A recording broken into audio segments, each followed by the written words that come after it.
Hello my dear friends, आज हम शुरू करने वाले हैं मानव का पाचन तंत्र। इस वाले वीडियो में हम लोग जो मानव का जो पाचन तंत्र है वह किस तरह कार्य करता है और उसको कौन कौन से अंग क्या करते हैं और उनका नाम क्या है, उन सभी चीज़ों को हम लोग यहाँ पे जान लेंगे। तो चलिए हम शुरू करते हैं मानव का पाचन तंत्र। तो सबसे पहले आप जान लीजिए कि जो मानव का जो पाचन तंत्र होता है, मानव को पाचन तंत्र को हम आहार नाल कहते हैं, एलिमेंट्री कैनाल कहा जाता है, जिसकी लंबाई जो है लगभग 10 मीटर होती है। मानव का जो पाचन तंत्र होता है, यह पाचन तंत्र जो है मुख से लेकर के गुदाद्वार तक होता है। मुख जो है वह वहाँ से शुरू होता है, गुदाद्वार तक आता है। इसके बीच में बहुत सारे अंग आते हैं, उन सभी अंगों को हम जानेंगे। तो सबसे पहले हम मानव का पाचन तंत्र का फिगर बनाएंगे कि उसका फिगर कैसा होता है। तो चलिए शुरू करते हैं मानव का पाचन तंत्र का फिगर। तो देखेंगे ध्यान से कि मानव का पाचन तंत्र कैसे बनता है। तो आप सिंपली जो है ऐसे बना सकते हैं, ठीक है। मानव का पाचन तंत्र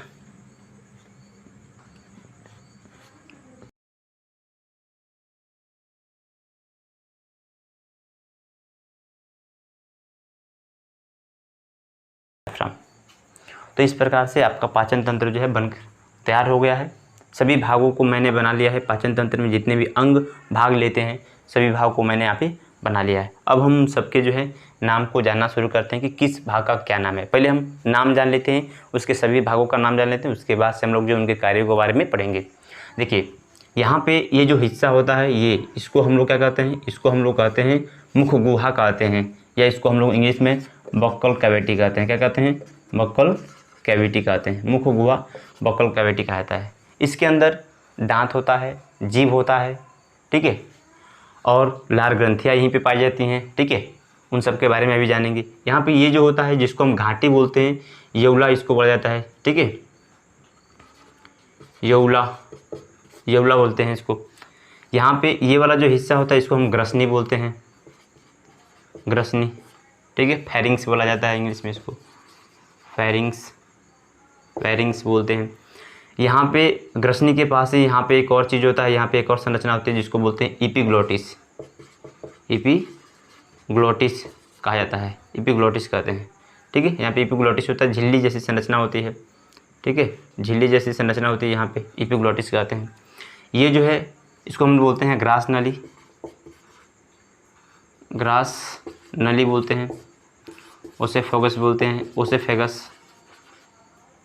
एसोफेगस बोलते हैं, ठीक है। ये वाला जो है इसको हम बोलते हैं, ये वाला जो हिस्सा है इसको डायाफ्राम बोलते हैं, डायाफ्राम। ये जो है इसको स्टमक बोलते हैं, स्टमक पेट है, ये स्टमक जे आकार का होता है। ये लीवर है, यकृत इसको बोलते हैं, लीवर यकृत सबसे बड़ी ग्रंथि होती है शरीर की, इसको हम बोलते हैं पित्ताशय। गाल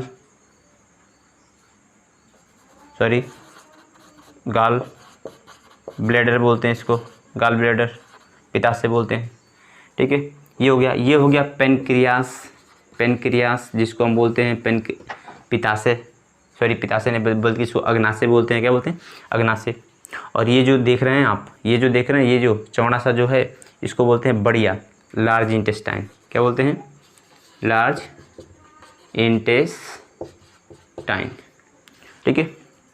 और ये जो यहाँ से जो कुंडलित अंदर की तरफ देख रहे हैं ये और ज़्यादा कुंडलित होता है, हमने कम बनाया है, इसको बोलते हैं छोटी आंत, स्मॉल इंटेस्टाइन, ठीक है, छोटी आंत। एक बात बता दूं कि जो छोटी आंत होती है, ये छोटी आंत की लंबाई सबसे ज़्यादा होती है, लगभग 6 मीटर की होती है, ठीक है। क्योंकि जो हमारा जो आहार नाल है इसकी लंबाई 10 मीटर तक है। तो सोचिए कि 10 मीटर बहुत लंबा होता है, अगर 10 मिनट तार लेते हैं तो देखिए काफ़ी लंबा हो जाएगा। तो उसमें से सबसे जो लंबाई जो होता है वो किसका होता है? सबसे ज़्यादा लंबा जो है छोटी आंत होता है।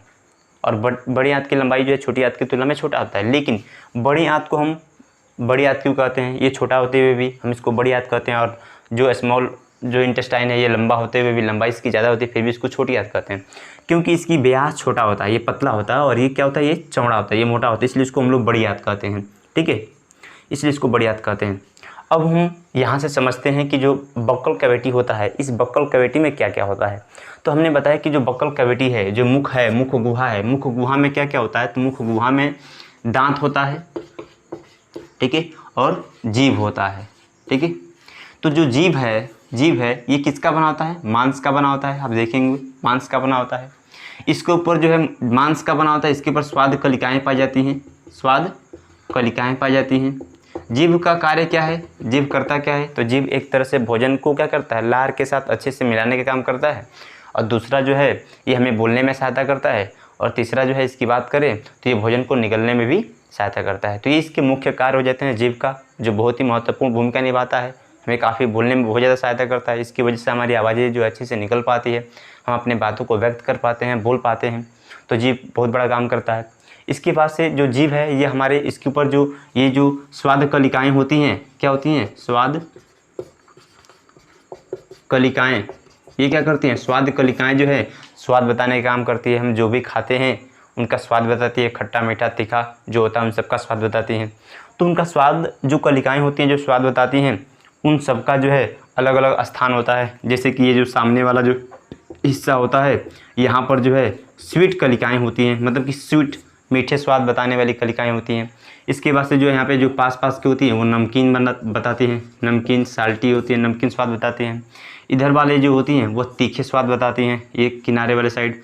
और इधर वाले जो होती हैं वो कड़वे बताती हैं, कड़वे स्वाद बताती हैं, ठीक है। और बीच में किसी भी प्रकार की स्वाद कलिकाएँ जो है नहीं होती हैं, ठीक है। इसको ध्यान रखना है। आपको ध्यान रखना है कि जो तीखा वाले होती हैं वह बगल में होती हैं, तीखा, ठीक है। और याद रखिए तीखा का मतलब होता है कोशिकाओं का धीमा जलना। क्या होता है, कोशिकाओं का धीमा जलना क्या कहलाता है, तीखा कहलाता है, ठीक है। और ये हमारी क्या करती हैं, ये हमें स्वाद मतलब तीखा बताने का काम करती है। कभी भी जब हमें तीखा लगता है, जैसे कि हम जब कोई तीखी चीज़ खा लेते हैं तो हमें तीखा लगता है तो हम चिल्लाते हैं कि पानी लाओ और हाथ इधर दबाते हैं बगल में, ठीक है, क्योंकि हमें बगल में तीखा लगता है, साइड में तीखा लगता है। इसलिए स्वाद कलिकाएँ, क्योंकि स्वाद कलिकाएँ जो क्या होती हैं जीभ के बगल वाले साइड में होती हैं, इसलिए हम लोग हाथ लगा कर बताते हैं कि हमें पानी चाहिए, पानी लाइए, ठीक है। तो इस प्रकार से हम लोग चिल्लाते हैं। तो ये हमारे स्वाद कलिकाओं के बारे में हमने जीभ के बारे में जाना। अब हम जानेंगे दांत के बारे में। दांत से भोजन को चबाते हैं। क्योंकि हम लोग वहाँ पर पाचन तंत्र पढ़ रहे हैं तो हम चबाने वाली बात ही करेंगे यहाँ पे कि भोजन को क्या करते हैं, भोजन को काटते हैं, चबाते हैं, उसको फाड़ने का भी काम करते हैं। तो दांत की बात करें तो हम चाहें तो दांत के आधार पर जीवों को दो भाग में बांट सकते हैं, क्योंकि अलग अलग जीव होते हैं। बहुत सारे ऐसे जीव होते हैं जिनमें दांत जो है एक जैसा होता है, सभी दांत एक जैसे होंगे, मतलब कि उनकी लंबाई, चौड़ाई, मोटाई सब एक जैसा होगा। तो जिन जीवों में दांत क्या होता है, दांत एक जैसा होगा, एक बराबर होगा, लंबाई चौड़ाई सब बराबर होगा, तो उन जीवों को हम समदंती कहते हैं। क्या कहते हैं, समदंती कहते हैं। समदंती बोलेंगे क्योंकि सब दांत कैसे हैं, समान हैं। लेकिन जिन जीवों में दांत अलग अलग प्रकार के होंगे, किसी एक ही जीव है लेकिन उसमें दांत जो है चौड़े वाले भी हैं, नोकीले वाले भी हैं, ठीक है, बहुत चौड़े वाले भी हैं। तो जब उस तरह के दांत होंगे तो उनको हम बोलते हैं विषमदंती। जो मनुष्य है वह एक प्रकार का विषमदंती होता है, क्योंकि इसमें कई प्रकार के दांत पाए जाते हैं। लगभग 4 प्रकार के मनुष्य में दांत पाए जाते हैं। कौन कौन से पाए जाते हैं, अभी उनका नाम हम लोग जानते हैं। तो याद रखेंगे कि जो मनुष्य होता है वह विषमदंती होता है। समदंती कौन होता है, जैसे कि डॉल्फिन हो गई, डॉल्फिन जो मछली होती है वह समदंती होती है। इसमें सभी उसके प्रत्येक दांत कैसे होते हैं, सीधे सीधे और एक बराबर होते हैं, इसलिए उसको हम समदंती बोलते हैं, ठीक है।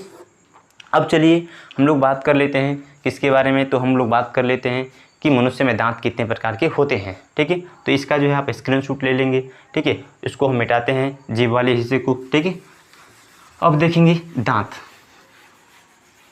तो याद रहे कि जो दांत है, मनुष्य का दांत जो तीत होता है ये 4 प्रकार के होते हैं। कितने प्रकार के, 4 प्रकार के। पहला जो प्रकार है वो होता है इंसाइजर। दूसरा क्या है, कैनाइन। तीसरा प्रीमोलर। और चौथा है मोलर। 4 प्रकार के दांत होते हैं, इसीलिए इसको हम विषमदंती बोलते हैं। मनुष्य में दांत 2 बार आता है। एक बार आता है शुरू में, जब हम बच्चे रहते हैं उस समय हमारा दांत आता है, ठीक है। जब हम जन्म लेते हैं उसके बाद जो है 9 महीने, 10 महीने, 11 महीने के बाद जो है दांत उगता है, वो 5 से 6 साल तक रहता है, उसको हम दुधा दांत बोलते हैं। उसके बाद से जो दांत आता है उसको हम लोग अस्थाई दांत बोलते हैं। तो मनुष्य के जीवन में 2 बार दांत आता है, एक बचपन में रहता है और एक दूसरा जब बचपन में टूट जाता है तो उसके बाद से हमारा जो है अस्थाई दांत आता है, जो जीवन पर्यंत तक रहता है। जब तक हम जीवित रहते हैं तब तक वह दांत जो हमारे जबड़े में रहता है, ठीक है। तो हम द्विबारदंती, मतलब इस तरह के जीवों को हम द्विबारदंती बोलते हैं, क्योंकि हमारे अंदर जो है 2 बार दांत आ रहा है। एक आ रहा है बचपन का दांत, अस्थाई दांत आ रहा है, और एक अस्थाई दांत आ रहा है, ठीक है। 4 प्रकार के दांतें होती हैं, ठीक है, इंसाइजर, कैनाइन, प्रीमोलर और मोलर। जो इंसाइजर होता है ये क्या होता है, सामने के 2 ऊपर जो चौड़े दांत दिखाई देते हैं, जो नीचे चौड़े दांत दिखाई देते हैं, उनको हम लोग बोलते हैं इंसाइजर। क्या बोलते हैं, इंसाइजर बोलते हैं। जो ऊपर के जो सामने वाले जो दांत दिखते हैं ऐसे चौड़े दांत, उनको बोलते हैं इंसाइजर बोलते हैं। क्या बोलते हैं, इंसाइजर। 4 संख्या इनकी होती है। कैनाइन जो है ये कैसा होता है, जैसे कि इसकी बात कर लें थोड़ा सा इंसाइजर की, तो इंसाइजर चौड़ा होता है और ये काटने का काम करता है। जो भी हमें काटना होता है तो हम सामने से काटते हैं। अच्छा, जो कैनाइन होता है, कैनाइन, ये कैनाइन क्या होता है, ये नोकीला होता है, ठीक है, ऐसे नोकीला दांत होता है, बगल में होता है। यहाँ पे आप देखे होंगे कि एक ऊपर होगा एक नीचे होगा, फिर से इधर एक ऊपर एक नीचे, ये जो है कैनाइन इसको बोलते हैं। और ये क्या करता है, ये जो है चीरने और फाड़ने का काम करता है। जैसे कि ये दांत जो है जो मांसाहारी जंतु होते हैं उन मांसाहारी जंतुओं में ज़्यादा होता है, मतलब कि मांस खाने वाले जंतु में ज़्यादा होगा, ठीक है। जैसे कि कुत्ता देखेंगे तो इनमें हम लोगों से ज़्यादा उनमें ये नुकीले दांत पाए जाते हैं। शेर में सब दांत मतलब कि लगभग जो है ऐसे ही होंगे, सब जो है कैनाइन वाले होंगे, अधिक संख्या इनकी ज़्यादा होगी, ठीक है, संख्या इनकी ज़्यादा होगी, क्योंकि उनमें फाड़ने का काम ज़्यादा लगता है। मतलब कि इसको जो है मनुष्य के क्षेत्र में अगर देखा जाए तो राक्षसों का दांत कहते हैं। अगर यही दांत बड़ा बड़ा हो तो कितना खतरनाक लगता है, कितना डरावना लगता है, आप समझ ही रहे होंगे, ठीक है। तो इसको हम लोग बोलते हैं कैनाइन और ये फाड़ने का काम करता है। दूसरा जो होता है, अगला नंबर तीसरा, ये होता है मोलर, प्री मोलर होता है। प्री मोलर थोड़ा सा जो है इसके बाद वाला दांत आता है, ठीक है, और ये थोड़ा सा क्या होता है, ये थोड़ा सा चौड़ा होता है। ये क्या करता है, ये जो है भोजन को कई टुकड़ों में तोड़ देता है, उसको टुकड़े टुकड़े में क्या कर देता है, विभाजित कर देता है, तोड़ देता है, ठीक है। और उसके बाद से हम लोग बात करते हैं मोलर का, तो ये बहुत चौड़ा दांत होता है और ये अंत में पाए जाते हैं। और ये करते हैं, ये भोजन को बहुत ही बारीक, बहुत ही महीन क्या कर देते हैं, उसको मिला देते हैं, मतलब अच्छे से उसको बारीक महीन पीसने का काम करते हैं, भोजन को पीसने का काम करते हैं और अच्छे से क्या कर देते हैं, भोजन को पीस देते हैं, ठीक है। तो ये 4 प्रकार के दांत हम लोगों के अंदर पाए जाते हैं, ठीक है। अब हम बात कर लेते हैं, इसमें एक आता है दंत सूत्र आता है। क्या आता है, दंत सूत्र आता है, जिसको हम टूथ फार्मूला कहते हैं। तो जो दंत सूत्र होता है वह क्या होता है, तो होता है दंत सूत्र 2-1-2-3/2-1-2-3। ये फार्मूला किस तरह से है उसको समझ लेते हैं। ये फार्मूला जो है 2-1-2-3, ये शुरू वाला है इंसाइजर का, उसके बाद से कैनाइन का, उसके बाद से प्री मोलर का, उसके बाद से मोलर का। ये जो है फार्मूला इस प्रकार से बनाया गया है कि जो हम लोग के जो दांत है इसको 2 भागों में बांट दिया गया है। मतलब ये बीच से आधा लेफ्ट साइड का और राइट साइड का अलग 2 भागों में बांट दिया गया है, ठीक है। इनमें जो संख्या बताई गई है, जैसे कि मान लीजिए कि ये हम लोग का जबड़ा है, सपोज करिए यहाँ पे देखते हैं ये हम लोग का जबड़ा है, ठीक है। तो दांत मान लीजिए कि 2 चौड़े चौड़े दांत हो जाते हैं, इसके बाद से दांत इधर हो जाता है, ठीक है। तो यहाँ से आधे भाग नीचे बांट दिया गया है, फिर से इधर बांट गया है। तो आपको ध्यान देना है कि ये जो है, ये जो बता रहा है, ये ऊपर वाला बताएगा दांत, मतलब ऊपर वाले जबड़े में जो दांत हैं उनकी संख्या बताएगा, नीचे वाले जबड़े में जो दांत हैं उनकी संख्या बताएगा, ठीक है। तो इसके आधे वाले भाग के बारे में ही बताता है, ठीक है। तो अगर आधे वाले भाग में देखें 2 ऊपर 2 नीचे, ठीक है, 2 ऊपर 2 नीचे कैनाइन हो गया। फिर से 2 ऊपर 2 नीचे क्या हो जाता है, आपका जो है इंसाइजर हो जाता है। उसके बाद से 1 ऊपर 1 नीचे क्या होता है, कैनाइन होता है। उसके बाद से जो है 2 प्री मोलर, 2 ऊपर होते हैं 2 नीचे होते हैं, ठीक है। उसके बाद से 3 जो है मोलर ऊपर होते हैं 3 नीचे होते हैं। ये एक साइड की बता रहा है, एक साइड के बता रहा है। एक साइड में कितने हो जाएंगे, तो देखिए 2 ऊपर 2 नीचे 4, ठीक है। उसके बाद से 4-2 6, 6-4 10 और 10 3 6 कितना हो जाएगा 16। मतलब कि आधे भाग में जब 16 हैं, मतलब आधे भाग में इधर 16 हैं तो इधर कितने हो जाएंगे, इधर भी 16 होंगे, तो 16-16 कितना हो जाएगा 32। कितने हो जाएंगे 32। टोटली जो है 32 दांत जो है मनुष्य में पाए जाते हैं और उसका जो है ये दंत फार्मूला होता है, इसको हम लोग आसानी से याद कर सकते हैं, ठीक। तो हमारा दंत फार्मूला भी हो गया, दंत फार्मूले के बारे में जान गए। अब हम थोड़ा जान लेते हैं दांत की जो एनाटोमी होती है, दांत की जो एनाटोमी होती है, दांत की जो संरचना होती है, उसके बारे में थोड़ा सा और डिटेल से अध्ययन कर लेते हैं कि दंत अस्थिक्षय कैसे होता है। जैसे कि हम देखते हैं कि हम लोग का दांत जो है ख़राब हो जाता है, ठीक है, जब हम समय से ब्रश नहीं करते हैं या दांत में कुछ फंस जाता है खाने के बाद से, तो उसको हम लोग नहीं निकालते हैं तो दांत हमारा सड़ जाता है, ठीक है। और सड़ने के बाद से बहुत ज़्यादा जो है दिक्कत होती है, तो उसको हम लोग बोलते हैं दंत अस्थिक्षय। तो यहाँ पे उसके लिए थोड़ा सा हम दांत की ऊपर का, हम दांत के जो हिस्सा है उसको 3 भाग में बांट सकते हैं। कितने भाग में बांट सकते हैं, मुख्यतः उसको 3 भागों में बांटा जा सकता है, ठीक है। ये जो है उसको हम लोग बोलते हैं क्राउन, ठीक है, इसको बोलते हैं नेक और नीचे वाले को बोलते हैं रूट, ठीक है, जो जबड़े के अंदर धंसा हुआ रहता है। क्राउन जो है, ये सफ़ेद जो भाग होता है वो किसका बना होता है, इनेमल का बना होता है। किसका बना होता है, इनेमल। और इनेमल याद रखिए कि शरीर का सबसे हार्डेस्ट पार्ट होता है, सबसे कठोर होता है। शरीर के अंदर सबसे कठोर कुछ है तो है इनेमल, सबसे कठोर है। ठीक है, अगर सोचिए कि हम लोग कुछ खाते हैं और ये सड़ जाता है, ख़राब हो जाता है, तो शरीर का सबसे जो है जो कठोर भाग है वह सड़ जाता है, तो शरीर का जो अन्य कोई भाग होगा वह भी आसानी से जो है सड़ सकता है, ख़राब हो सकता है।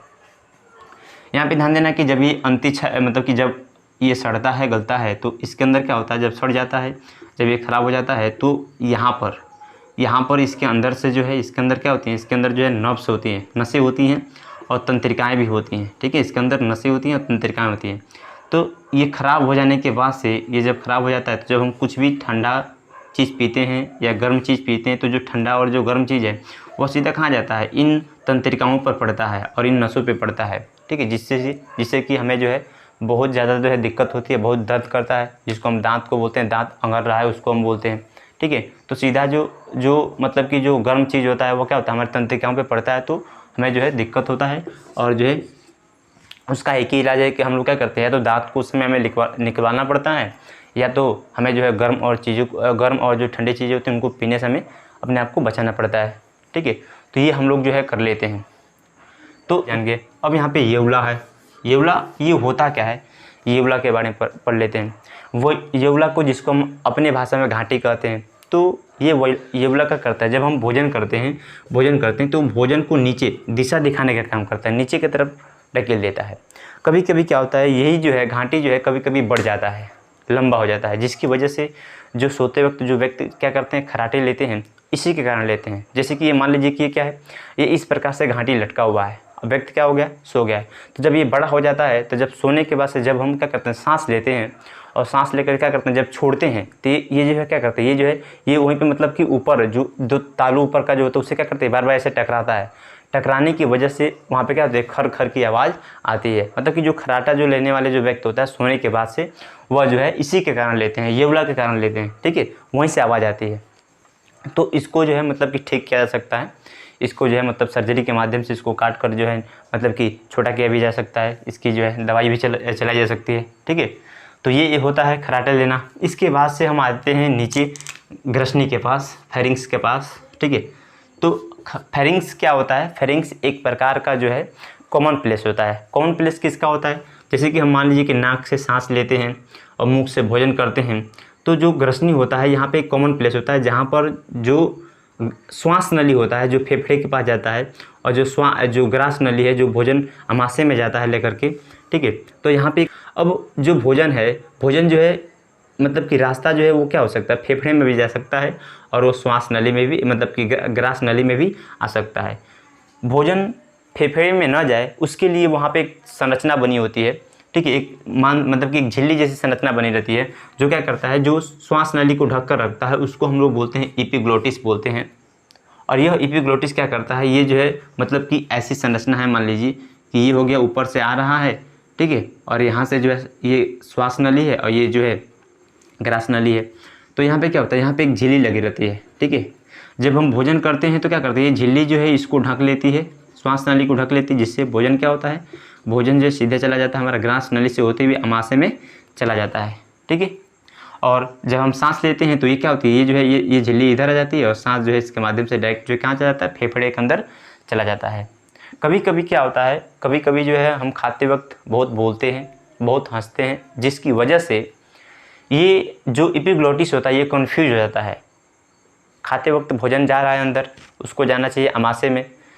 ठीक है, और सांस भी ले रहे हैं तो सांस को जाना चाहिए फेफड़े में। लेकिन जब हम हंसते हैं, बोलते हैं, या किसी सोच में बहुत ज़्यादा डूब जाते हैं, तब भी ये समस्या हो सकता है कि ये क्या होता है, ये जो है कन्फ्यूज हो जाएगा। और जब ये कन्फ्यूज होएगा तो मान लीजिए कि एक ही साथ जिस समय हम भोजन कर रहे हैं उसी समय क्या होगा, हवा भी चला गया, उसी समय भोजन भी चला गया, तो इसको पता नहीं चलता है कि ये किस दिशा में मुड़े, ये इधर मुड़े कि इधर मुड़े, मतलब कि ग्रास नली को ढके कि श्वास नली को ढके। तो कभी कभी क्या होता है कि भोजन जब आता है तो क्या होता है, वो ग्रास नली को ही ढक लेता है। जब ग्रास नली को ढक लेता है तो भोजन क्या होता है, भोजन जो है सीधा जो है ये श्वास नली में जाने लगता है। लेकिन श्वास नली में जब जाने लगता है तो जो फेफड़ा है, ठीक है, इसको पता चल जाता है कि फेफड़े के अंदर क्या आ रहा है, भाई ठोस पदार्थ आ रहा है, क्योंकि जो फेफड़ा है वो गैस का स्थान है, वहाँ पे ठोस पदार्थ जो है नहीं जाना चाहिए। तो जब जैसे ही इसके पास सूचना जाता है कि भाई ठोस पदार्थ आ रहा है, तो यहाँ पे जो डायफ्राम है, ये बहुत बड़ा भूमिका मतलब कि काम करता है, ये बहुत बड़ा काम करता है।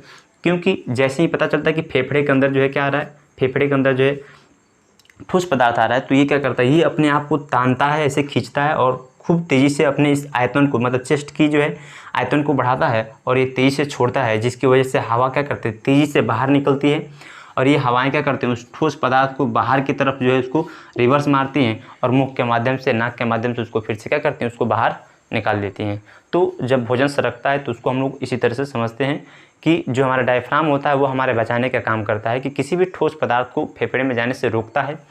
जब उसके अंदर जब जाता है तो डायफ्राम क्या करता है, अपने आप को खींचता है और उसको छोड़ता है। जब छोड़ता है अचानक से, तो बहुत सारी हवाएं जो है श्वास नली से जो है सीधा बाहर निकलती हैं, और जो भी उसके रास्ते में आता है ठोस पदार्थ, ठीक है, वह मतलब कि पानी क्यों ना हो या कोई अन्य कोई ठोस भोजन क्यों ना हो, उसको क्या करता है, पूरे जो है तेज़ी से बाहर निकालता है खींचकर, और वह जो है नाक के माध्यम से या मुंह के माध्यम से जो है बाहर निकल जाता है। ठीक है, तो इसको हम भोजन सरकना बोलते हैं, भोजन इस तरह से सरकता है।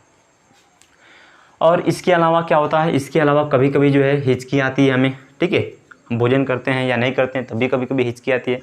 तो हिचकी इसलिए आती है कि मान लीजिए कभी कभी क्या होता है, कभी कभी जो है मान लीजिए कि भोजन क्या होता है, इसमें जो है ये जो ग्रास नली होता है, भोजन इसमें लटक जाता है। ठीक है, तो ये डायफ्राम क्या करता है, डायफ्राम जब भोजन इसमें लटक जाता है, नीचे की तरफ नहीं जा पाता है, तो ये क्या करता है, डायफ्राम जो है बार बार अपने आप को खींचता है, छोड़ता है, खींचता है, छोड़ता है, जिसकी वजह से भोजन क्या करते हैं, बार बार ऊपर नीचे आता जाता है। और कुछ देर के बाद जब हम पानी पीते हैं तो वो पानी क्या होता है, पानी जो है उस ग्रास नली के माध्यम से जाता है और क्या करता है, वो उसको ठीक कर देता है। इससे भी आ सकता है हिचकी, या हो सकता है कि कोई जो है गैस हो, मतलब पेट में गैस बना हो और ये बबल क्या हो, गैस का जो है जो बबल्स हैं ये यहाँ पर आ गए और वो ऊपर नीचे आते हो, उसके वजह से भी हिचकी आता है। ठीक है, और कभी कभी ढकार आने से क्या होता है, वो ठीक भी हो जाता है। ठीक है, तो ये हो जाता है। या उसको हम पानी पर के क्या करते हैं, हम लोग पानी लेकर के, पानी का सेवन करके उसको हम आसानी से ठीक कर सकते हैं। तो ये तो हो गया हमारा मतलब कि ग्रास नली में होने वाली क्रियाएं हो गई। उसके बाद से हम सीधा आ जाते हैं किसमें, अमाशय में। अमाशय का मतलब एस्टोमक में आ जाते हैं। ठीक है, जो एस्टोमक होता है ये जे आकार का होता है, ये जे शेप्ड का होता है। ठीक है, किस शेप का होगा, ये जे शेप्ड का होगा, ये ध्यान रखना आपको। जे शेप्ड का होता है, ये एक बैग होती है, थैली होती है। जब हम भोजन करते हैं तो भोजन सीधा कहाँ आता है, इसमें जो है ये ग्रास नली से होती हुई सीधा अमाशय में आता है। एक और बात हम आपको बता दें कि जो ग्रास नली है, ये जो ग्रास नली है, इसमें भोजन किस प्रकार से नीचे की तरफ आता है। तो ग्रास नली में जो भोजन है वो क्रमाकुंजन के माध्यम से आता है। क्रमाकुंजन क्या होता है, कर्माकुंजन क्या होता है समझ लीजिए। जब भोजन, मान लीजिए कि भोजन यहाँ पे आया है, ठीक है, जब भोजन यहाँ पे आता है तो यहाँ का जो मांसपेशी होती है फैल जाती हैं, आगे की सिकुड़ जाती हैं, फिर से इधर वाली भी सिकुड़ जाती हैं। फिर से जब भोजन यहाँ पे आएगा तो यहाँ वाली मतलब फैल जाएंगी और पीछे का और आगे का सिकुड़ जाती हैं। ये मतलब कि ये कॉन्ट्रैक्शन होता रहता है मांसपेशियों में, जिसकी वजह से भोजन आसानी से नीचे की तरफ आ जाता है। ठीक है, तो ये भोजन आकर के सीधा कहाँ जाता है, ये जाता है अमाशय में। इस भोजन जो है ग्रास नली के माध्यम से जिस प्रक्रिया के द्वारा क्या होता है, अमाशय में आता है, उस प्रक्रिया को हम क्या कहते हैं, क्रमाकुंचन कहते हैं। क्या कहते हैं बाबू, क्रमाकुंचन कहते हैं, इसको याद रखें। अब अमाशय जो है जे आकार का होता है, और ये जो अमाशय को हम 3 भागों में बांट सकते हैं। जैसे कि ये वाला जो हिस्सा होता है, इस वाले हिस्से को हम लोग क्या बोल सकते हैं, तो इस वाले हिस्से को हम कार्डियक बोलते हैं, कार्डियक बोलेंगे। इस वाले हिस्से को हम लोग जो है फुंडस बोलते हैं, फुंडस। और इस वाले हिस्से को क्या बोलते हैं, पाइलोरिक बोलते हैं, पाइलोरिक। ठीक है, पाइलोरिक बोलते हैं। आपको ध्यान रखना है कि अमाशय में जो भोजन होता है वो 4 से 5 घंटे तक यहीं पे रहता है। 4 से 5 घंटे तक भोजन यहाँ पे रहता है। और अमाशय में बहुत सारी जो है यहाँ पे क्या होती हैं, यहाँ पे गैस्ट्रिक ग्लैंड होती हैं। क्या होती हैं, गैस्ट्रिक ग्लैंड होती हैं। और ये गैस्ट्रिक ग्लैंड के अंदर जो है 3 प्रकार की कोशिकाएं होती हैं। क्या होती हैं, 3 प्रकार की कोशिकाएं होती हैं। एक जो कोशिका होती है उसको हम लोग जो है क्या बोलते हैं, पेप्टिक सेल बोलते हैं। ठीक है, एक दूसरी जो सेल होती है उसको म्यूकस सेल कहते हैं, म्यूकस सेल कहते हैं। और ये जो तीसरी जो सेल होती है, तीसरी सेल को पैराइटल सेल कहते हैं, जो HCl का स्रावन करता है। पेप्टिक सेल, म्यूकस सेल या पैराइटल सेल कहते हैं। 3 तरह की कोशिकाएं यहाँ पे होती हैं। ठीक है, जो म्यूकस जो होती है ये क्या करता है, जो म्यूकस सेल होता है ये क्या करता है, ये जो है म्यूकस का स्रावन करता है, म्यूकस का स्रावन करता है। पेप्टिक सेल जो है पेप्सिनोजन का स्राव होता है, पेप्सिनोजेन का स्राव करता है, और पाराइटल सेल HCl का स्राव करता है। याद रखना है इसको कि HCl का स्राव करता है, ठीक है। यहाँ पे 3 जो है ये मिलते हैं, पेप्सिनोजन, म्यूकस और HCl। HCl हाइड्रोक्लोरिक अम्ल होता है। हाइड्रोक्लोरिक अम्ल सकता है जो भी बैक्टीरिया आते हैं भोजन के साथ उन सबको मारने का काम करता है। और समझ लीजिए कि जो पेप्सिनोजन होता है, पेप्सिनोजन को क्या करता है, जब हाइड्रोक्लोरिक अम्ल के संपर्क में आता है पेप्सिनोजन तो वह पेप्सिन में बदल जाता है, ठीक है।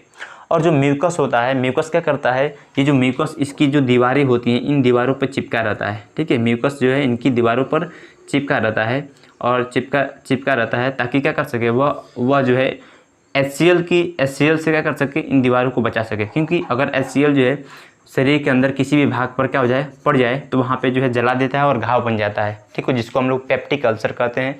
अमाशय में अल्सर या जो ड्यूडेनम होता है, ड्यूडेनम का मतलब कि ये वाला जो होता है हिस्सा, ठीक है, आंत वाली जो हिस्सा होता है वहाँ पे अगर गिर जाता है, ठीक है, तो क्या हो जाता है, वहाँ पे घाव हो जाता है।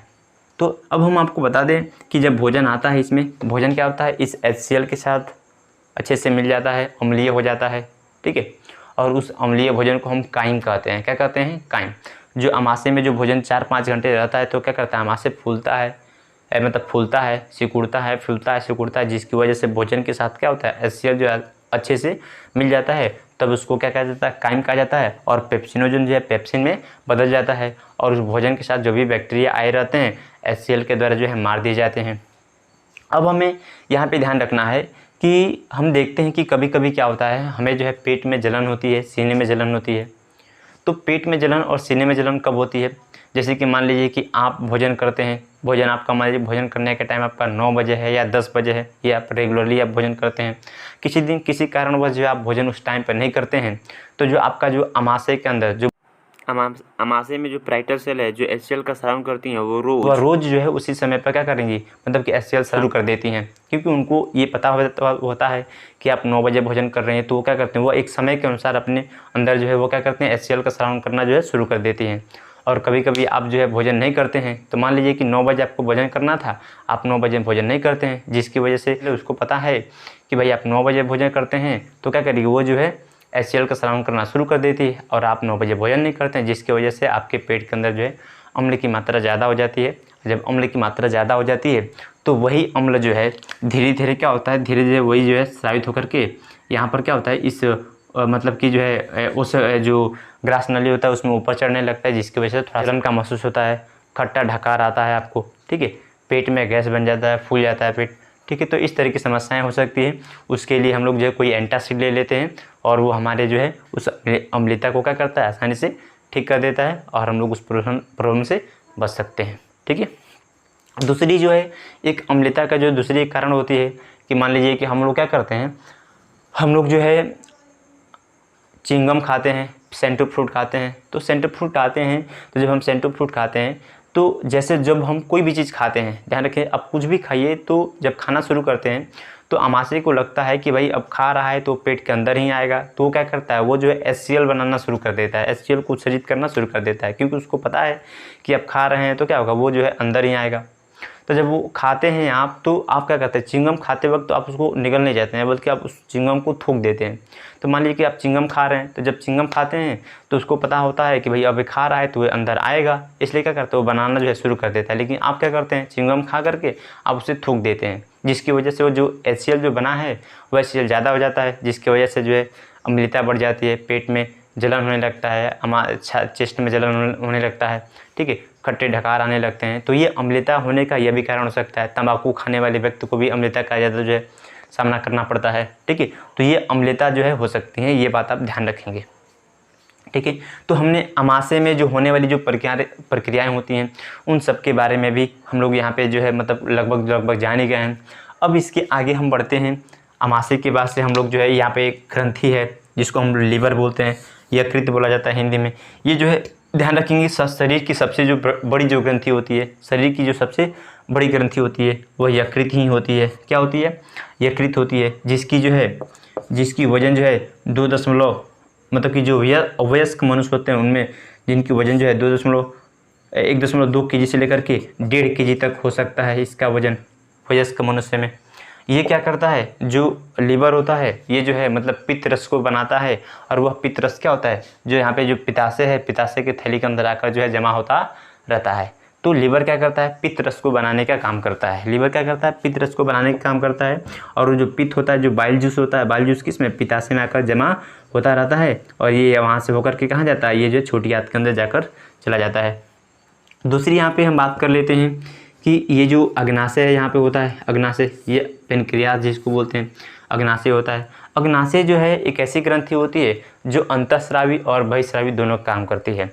ये बहुत सारे एंजाइमों का स्रावन भी करती है। कौन कौन सा एंजाइमों का स्रावन करती है, जब हम पाचन पढ़ेंगे, मतलब पाचन का मतलब भोजन की पाचन की प्रक्रिया पढ़ेंगे कि भोजन का पाचन कैसे होता है, वहाँ पे हम जानेंगे कौन कौन सा ये एंजाइम स्रावित करती है। तो मैं आपको बता दूं कि जो अग्नाशय होता है ये एक्सोक्राइन भी है, एक्सोक्राइन ग्लैंड भी है, मतलब कि बहिःस्रावी भी है, और इंडोक्राइन भी है, इंडोक्राइन ग्लैंड भी है। मतलब कि ये क्या करती है, ये जो है एंडोक्राइन और एक्सोक्राइन इसलिए है क्योंकि यह हार्मोन का भी स्रावन करती है। ठीक है, हार्मोन कौन कौन सा, इंसुलिन का स्रावन करती है और ग्लूकेगॉन का स्रावन करती है, क्या बोलते हैं, एंजाइम का भी स्रावन करती है। तो इसलिए इसको एक्सोक्राइन और इंडोक्राइन दोनों कहा जाता है। ये अंतःस्रावी होती है, बहिःस्रावी, दोनों प्रकार का काम करती है। एंजाइम का भी स्रावन करती है और हार्मोन का भी स्रावन करती है। कौन कौन सा हार्मोन स्रावन करती है, इसको याद रखना, यहीं पे इंसुलिन और ग्लूकेगॉन का स्रावन करती है। ठीक है, अब आ जाते हैं हम लोग जो अमाशय है, अमाशय से नीचे आ जाते हैं। अमाशय का ये जो अमाशय जो है आगे चलकर किस में खुलता है, तो छोटी आंत में खुलता है। किस में खुलेगा, छोटी आंत। ये छोटी आंत का भाग है। छोटी आंत को हम लोग स्मॉल इंटेस्टाइन कहते हैं। ये जो है मतलब आहार नल का सबसे बड़ा भाग होता है, लगभग 6 मीटर इसकी लंबाई होती है। इसमें ध्यान रखना है कि जो छोटी आंत है इसके 3 भाग होते हैं। कितने भाग होते हैं, 3 भाग होते हैं। कौन कौन सा, उसका नाम जान लेते हैं। ड्यूडेनम होता है, ठीक है, जेजुनम होता है, जेजुनम, और तीसरा जो है वो इलियम होता है। क्या होता है, इलियम। 3 भाग। सबसे पहला डेडुनम होता है, उसके बाद से जेजुनम होता है, उसके बाद से इलियम होता है। ये देख रहे हैं यहाँ पे, यहाँ से जैसे जो अमाशय है, अमाशय से जो अमाशय जो किस में खुलता है, ड्यूडेनम में खुलता है। उसके बाद से ये जो भाग जो होता है, ये वाला जो भाग होता है, ठीक है, यहाँ तक आप बोल सकते हैं, ये अति कुंडलित होता है, जेजुनम होता है। उसके बाद से जो ये वाला जो लास्ट वाला जो हिस्सा होता है ये इलियम होता है। ठीक है, इलियम। मैं आपको बता दूं कि जो इलियम होता है, या कह लीजिए कि आप जो स्मॉल इंटेस्टाइन होता है, भोजन का संपूर्ण पाचन जो है स्मॉल इंटेस्टाइन के अंदर हो जाता है। मतलब कि देखिए, पाचन जो है शरीर के अंदर या पाचन तंत्र के अंदर 3 जगहों पर होता है। एक पहला पाचन जो है वो होता है मुख्य में होता है, दूसरा पाचन जो है अमाशय में होता है, और तीसरा पाचन की प्रक्रिया किस में होती है, तो छोटी आंत में होता है। पाचन की प्रक्रिया 3 जगहों पर ही केवल होता है, इसको याद रखना है। जो ये जो ग्रास नली है, ग्रास नली में किसी भी प्रकार का पाचन नहीं होता है, या एक नली है या एक पाइप है जिसके द्वारा भोजन जो है क्या होता है, मुख से होते हुए सीधा कहाँ जाता है, अमाशय में आ जाता है। ठीक है, यहाँ पे आप बात ध्यान रखना है। तो जो छोटी आंत होता है, छोटी आंत में भोजन का संपूर्ण पाचन हो जाता है। जब भोजन यहाँ पे आता है तो यहाँ पे बहुत सारे एंजाइम्स होती हैं जो उस भोजन को पचाने का काम करती हैं, और भोजन यहाँ तक आते आते क्या होता है, वह द्रव के रूप में बदल जाता है। जैसे आप रोटी खाते हैं, रोटी जो है छोटी आंत तक जाते जाते, यहाँ तक जाते जाते भोजन जो है यहाँ पे एकदम द्रव के रूप में बदल जाता है, पानी के रूप में बदल जाता है। और क्या होता है, जो छोटी आंत होती हैं, छोटी आंत के जो आंतरिक जो दीवारें होती हैं वहाँ पे अंगुली जैसी संरचनाएं होती हैं, और उन संरचनाओं में सूक्ष्म, मतलब उन संरचनाओं को हम सूक्ष्म मतलब माइक्रोविलाई, सूक्ष्म विलाई कहा जाता है, जो क्या करती हैं, जो घुले हुए चीज़ें होती हैं, मतलब कि जो द्रवी जो पचा हुआ जो भोजन होता है उसको क्या करते हैं, अवशोषित कर लेते हैं, और अवशोषित करके रक्त में मिला देते हैं, और रक्त क्या करता है, शरीर के सभी कोशिकाओं तक पहुँचा देता है। ठीक है, तो इस प्रकार से जो पचा हुआ भोजन होता है शरीर के सभी कोशिकाओं तक पहुँच जाता है। और उसके बाद से जो अपचा हुआ भोजन होता है, अपचा हुआ जो भोजन होता है जिसमें पानी वगैरह होता है, वह अपचा हुआ भोजन जो है इससे होते हुए किस में आ जाता है, जो लार्ज इंटेस्टाइन है, ये जो लार्ज इंटेस्टाइन है इसमें अपचे हुए भोजन आ जाते हैं। अब जो अपचा हुआ जो भोजन होता है जो लार्ज इंटेस्टाइन में आता है उसमें पानी की मात्रा बहुत ज़्यादा होती है। शरीर के अंदर पानी का अवशोषण कहाँ पर होता है, तो जो हम पानी पीते हैं वह पानी जो है शरीर के अंदर अवशोषित कहाँ पर होता है, तो लार्ज इंटेस्टाइन में होता है। ठीक है, लार्ज इंटेस्टाइन में होता है, यह ध्यान रखिए। लार्ज इंटेस्टाइन भी, इसको भी हम जो है 3 भागों में बांट सकते हैं। कितने भागों में, 3 भागों में बांट सकते हैं। पहला जो भाग इसका होता है वो होता है सीसम, दूसरा जो भाग होता है वो होता है कोलोन, तीसरा जो भाग होता है वो होता है रेक्टम। 3 इसका भाग होता है। शीशम जो कोलन होता है इसको भी हम जो है 3 भाग में बांट सकते हैं। पहला है असेंडिंग कोलन, दूसरा है ट्रांसवर्स कोलन, ठीक है, और तीसरा नंबर है वो है डिसेंडिंग कोलन। हम 3 भागों में क्या कर सकते हैं, बांट सकते हैं। कौन कौन? ये वाला जो है, ये जो ऊपर की तरफ जा रहा है इसको हम बोलते हैं असेंडिंग कोलन। क्या बोलते हैं? असेंडिंग कोलन बोलते हैं। ये वाला जो हिस्सा होता है, ये वाला जो बैंड है उसको बोलते हैं ट्रांसवर्स कोलन। क्या बोलेंगे? Transverse colon. ये जो नीचे की तरफ जो आ रहा है, डाउन हो रहा है, इसको बोलते हैं, ये क्या बोलते हैं? डिसेंडिंग का मतलब घटते हुए, नीचे की तरफ घट रहा है। ये क्या हो रहा है? ऊपर की तरफ मान लीजिए बढ़ रहा है, ये घट रहा है, ये बढ़ रहा है, और ये बैंड है, बैंड वाले को बोलते हैं ट्रांसवर्स। ऊपर जो जा रहा है उसको बोलते हैं असेंडिंग, जो नीचे आ रहा है उसको क्या बोलते हैं? उसको बोलते हैं डिसेंडिंग। और यहाँ पे ये वाला जो हिस्सा होता है ये होता है रेक्टम, मलाशय होता है। क्या होता है? मलाशय, जहाँ पे मल जाकर वहाँ पे जमा होता है। मैं आपको बता दूँ कि पानी का जो अवशोषण की जो प्रक्रिया होती है, जो पानी चूसने की जो प्रक्रिया होती है वो कहाँ होती है? वो होता है बड़ी आंत में होता है। जब हम भोजन करते हैं, भोजन करने के बाद से जो भोजन पच जाता है वो तो छोटी आंत में अवशोषित कर ली जाती है। जो अपचा हुआ भोजन होता है और उस अपचे हुए भोजन के साथ जो पानी होता है, पानी का अवशोषण बड़ी आंत में होता है। क्योंकि बड़ी आंत जो होता है वो क्या करता है? जिस प्रकार कपड़े से हम पानी निचोड़ते हैं उसी प्रकार जो अपचा हुआ भोजन होता है उसी प्रकार क्या करता है? जो बड़ी आंत होता है उसी प्रकार उस अपचे हुए भोजन से पानी निचोड़ने का काम करता है और उस पानी को बाहर निकाल लेता है। ठीक है, क्या कर लेता है? पानी को बाहर मतलब अवशोषित कर लेता है और अपचे हुए भोजन को, जो पानी जो निकला हुआ जो भोजन होता है, मतलब अपचा हुआ जो भोजन होता है वो क्या होता है? वो आकर मलाशय में जमा हो जाता है और समय समय द्वारा जो है, जो एनस होता है, गुदा द्वार होता है, उसके द्वारा जो है बाहर निकाल दिया जाता है। ठीक है, कभी कभी क्या होता है कि हम समय से जो है मल को नहीं त्यागते हैं, जिसकी वजह से जो है जो मल होता है वो बहुत ज़्यादा कठोर हो जाता है और जो है कठोर होने की वजह से जो है उसको त्यागने में बहुत ज़्यादा कठिनाई होती है। उसको हम बोलते हैं कब्ज बन जाना। ठीक है, कब्ज क्यों बनता है? इसका जो है हो सकता है कि किसी दवा का साइड इफ़ेक्ट हो, या हो सकता है कि आप समय से मल का त्याग नहीं करते हैं। मतलब कब्ज क्यों हो जाता है? कब्ज को हम इंग्लिश में कॉन्स्टिपेशन कहते हैं। तो ये कब्ज क्यों होता है? क्योंकि जो बड़ी आंत होता है, बड़ी आंत क्या करती है? हमेशा जो है उस मल से जो जल होता है उसको निचोड़ने का काम करता है, उससे जल को निकालता रहता है। तो ये प्रक्रिया हमेशा जारी रहती है, ये बंद नहीं होती है। तो भाई मल जितने समय तक उसके अंदर रहेगा उतने समय तक क्या करेगा? वो जल को उसके अंदर से निकालता रहेगा, जिसकी वजह से मल के अंदर पानी की कमी हो जाती है, जल की कमी हो जाती है, जिसकी वजह से सूखा पड़ जाता है और उसको त्यागने में काफ़ी कठिनाई होती है, जिसको हम लोग क्या बोलते हैं? कॉन्स्टिपेशन बोलते हैं, और या उसको हम लोग जो है कब्ज बोलते हैं। तो ये होता है कब्ज, इसको हमने जान लिया। तो लगभग अगर देखा जाए तो जो पाचन तंत्र के जो सभी हिस्से हैं उन सभी हिस्सों का हम लोग नाम जान गए हैं। ठीक है, अब हम एक चीज़ और बताना, यहाँ पे शुरू में हमको बताना चाहिए था लेकिन शुरू में याद नहीं आया, यहाँ पे इसको बता देते हैं कि यहाँ पे आप ध्यान देंगे कि यहाँ पर एक और ग्रंथि होती है। कौन सी ग्रंथि? मुख में होती है, लार ग्रंथि होती है। क्या होती है भाई? लार ग्रंथि होती है, लार ग्रंथियाँ होती हैं। ध्यान देंगे, लार ग्रंथियाँ 3 जोड़ी होती हैं, जिसको हम सलिवरी ग्लैंड कहते हैं। 3 जोड़ी होती हैं। पहली जो ग्रंथि होती है उसको हम बोलते हैं पैरोटिड ग्लैंड। ठीक है, दूसरी होती है उसको हम बोलते हैं सबलिंगुअल ग्लैंड बोलते हैं, और तीसरी जो होती है उसको हम बोलते हैं सब मैक्सिलरी, या उसको हम सब मैंडिबुलर भी बोलते हैं, सब मैक्सिलरी ग्लैंड, या इसको हम लोग जो सब मैंडिबुलर भी बोलते हैं। जो पैरोटिड जो ग्लैंड होती है ये गाल में पाई जाती है। कहाँ पाई जाती है? गाल में, चीक में पाई जाती है, ध्यान रखना है। कहाँ होती है? चीक में। सब लिंगुअल जो ग्लैंड होता है, इसको ध्यान रखें, सब लिंगुअल जो है ये जीभ के नीचे पाया जाता है। कहाँ पाता है? जीभ के नीचे। और ये जो सब मैक्सिलरी जो होती है ये कहाँ होती है? ये होता है आपका जबड़े में, मतलब जो निचले जबड़ा होता है वहाँ पर जो है ये सब लिंगुअल होती है। ये कितनी जोड़ी होती हैं? 3 जोड़ी होती है। मतलब कि यह एक जोड़ी, इसमें 2 होगा, इसमें 2 होगा, इसमें 2 होगा, अर्थात 6 होते हैं।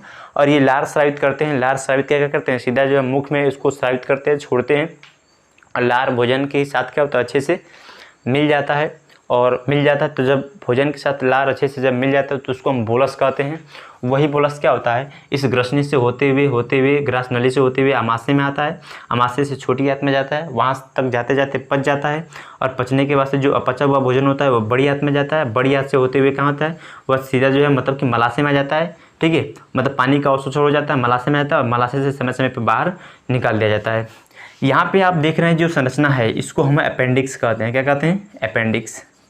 ठीक है, ये हम हमारे शरीर में या पाचन तंत्र में ये क्या है, ये एक जो अतिरिक्त अंग है, ठीक है, इसका कोई काम नहीं है, ये अतिरिक्त अंग है। ये शुरू में इसका काम था, अब इसका काम नहीं है। क्योंकि शुरू में इसलिए काम था क्योंकि शुरू में इससे मतलब कि अनुमान ऐसे लगाया जाता है कि शुरू में जो मनुष्य था वह एक प्रकार का शाकाहारी था, ठीक है, वह शाकाहारी था और शाकाहारी भोजन को करता था। तो जब हम शाकाहारी थे उस समय जो भोजन शाकाहारी जब करते हैं, मतलब कि हम हरे पेड़ पौधे खाते हैं, तो उस हरे पेड़ पौधे में सेल्यूलोज हुआ करता है। क्या होता है? सेल्यूलोज।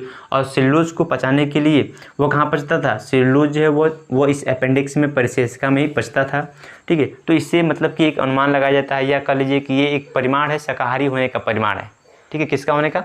शाकाहारी होने का एक परिमाण है अपेंडिक्स, जो हमें बताता है कि जो मनुष्य है वह शुरू में हमारे जो पूर्वज थे वह किस तरह के थे, तो शाकाहारी थे, ठीक है। तो इस तरह से जो पाचन तंत्र है, पाचन तंत्र के सभी भागों को अच्छे से हमने जो है पढ़ लिया, सभी हिस्से को अच्छे से पढ़ लिया। और मैं उम्मीद करता हूँ, आशा करता हूँ कि आप सभी को जो है ये वीडियो बहुत अच्छे से समझ में आया होगा। अगर समझ में आया होगा तो आप इस वीडियो को लाइक करें और कमेंट बॉक्स में बताएं कि आपको यह वीडियो कैसा लगा। आज के लिए इतना ही।